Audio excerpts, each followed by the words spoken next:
నమస్తే అన్న. నమస్తే అన్న. అన్న రోహిత్ శర్మ రిటైర్ అవ్వాలని చాలా మంది డిమాండ్ చేస్తా ఉంటారు అప్పుడప్పుడు సోషల్ మీడియాలో. నీ అభిప్రాయం ఏందన్న? అంటే ఒక సంవత్సరం ఉంటే బాగుంటుంది కదన్న. అంటే కొత్త వాళ్ళకి ఛాన్స్ ఇవ్వాలి. అది మాత్రం ఎన్ని రోజులు ఆడతారు ఆయన గినక. ఇప్పుడు దాదాపు ఆయన గినక వచ్చి 10 సంవత్సరాలు అవుతుంది అన్న. 10 సంవత్సరాలు అవుతున్నట్టుంది.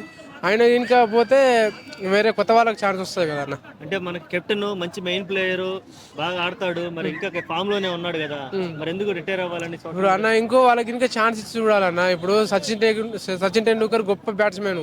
ఆయన పోయినప్పుడు మరి ఎంత బాధపడరు. తర్వాత విరాట్ కోహ్లీ వచ్చింది కదా, అద్భుతంగా ఆడుతుంది కదా.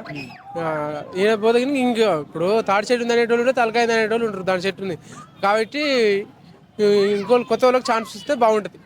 ఓకే, కొత్త వాళ్ళకి ఛాన్స్ ఇవ్వడం వరకు ఓకే, కానీ వన్డే వరల్డ్ కప్ ని లిఫ్ట్ చేసి అంత క్యాపబిలిటీ ఉన్న కెప్టెన్ కావాలంటే ఇప్పటికిప్పుడు మళ్ళీ మనం తయారు చేయలేం కాబట్టి మరి అతనే కంటిన్యూ అవ్వాలనేది ఇంకో వాదన ఉంది దాని మీద.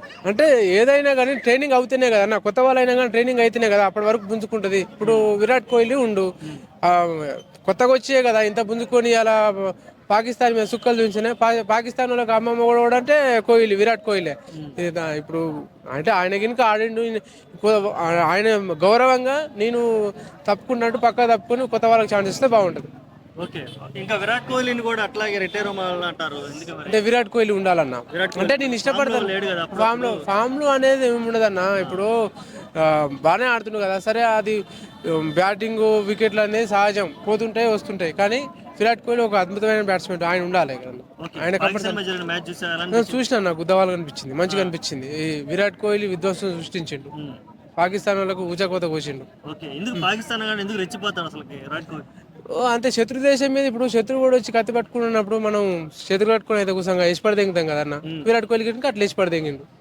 ఫామ్ లో లేకపోయినా సరే పాకిస్తాన్ తో మ్యాచ్ అనగా టక్కన ఫామ్ లో మరి అంతే కదన్న. ఇప్పుడు శత్రు ఇప్పుడు బంగ్లాదేశ్ కు మనకు ఆడితే ఉండదు, పాకిస్తాన్ తో అసలు మ్యాచ్ ఆడితేనే బాగుంటది. చూసిన మామూలు ఎంజాయ్ కాదు, బీభత్సమైన ఎంజాయ్. చివరిలో సెంచరీ అయితే లేదని టెన్షన్ పడ్డావా? అంటే టెన్షన్ అయితే పడ్డావన్న. ఇప్పుడు హార్దిక్ పాండే ఎక్కినాక కొంచెం అనిపించింది. హార్దిక్ పాండే కనుక మామూలు కొట్టాడు, సరే బ్యాట్ లేక పాప అన్న అవుట్ అయ్యాడు. దాన్ని కానీ ఒంటరిగా నిలబడి గెలిపించిండు మ్యాచ్. మన రోహిత్ శర్మ కనుక ఒక 20 కొట్టి ఓడిపోయాడు. రాహుల్ రెడ్డినా ఆయన పేరు ఏం పేరు ఉంటా అన్న. రాహుల్ రెడ్డి కనుక వికెట్ పోవడం కొద్దిగా ప్లస్ విరాట్ కోహ్లీ ప్లస్ అయింది. ఛాంపియన్స్ ట్రోఫీలో ఎవరు సెమీస్కి వెళ్తారు, ఎవరు ఫైనల్కి వెళ్తారు? ఈసారి మనదే ఇండియాదే కప్పు. ఛాంపియన్స్ ట్రోఫీ ఎవరు మనకి ఫైనల్? ఎవరు? న్యూజిలాండ్ వస్తుందా, ఆస్ట్రేలియా వస్తుందా? మనం ఎదుర్కోవడానికి ఎవరు వస్తారు? మనకు న్యూజిలాండ్ వస్తే బాగుంటుంది అన్న. జర ఆస్ట్రేలియా వస్తే టఫ్ ఉంటుంది. ఎందుకంటే ఆస్ట్రేలియాకు జర మనం ఎదుర్కోవడం కష్టం ఉన్నమాట చెప్పాలి. కాబట్టి ఆస్ట్రేలియాకు ఎదుర్కోవాలంటే బలంగా ఉండాలి. కానీ రావాలనే ఒక ఇండియా వాడిగా మన గెలవాలనే మనస్ఫూర్తిగా కోరుకుంటున్నాం.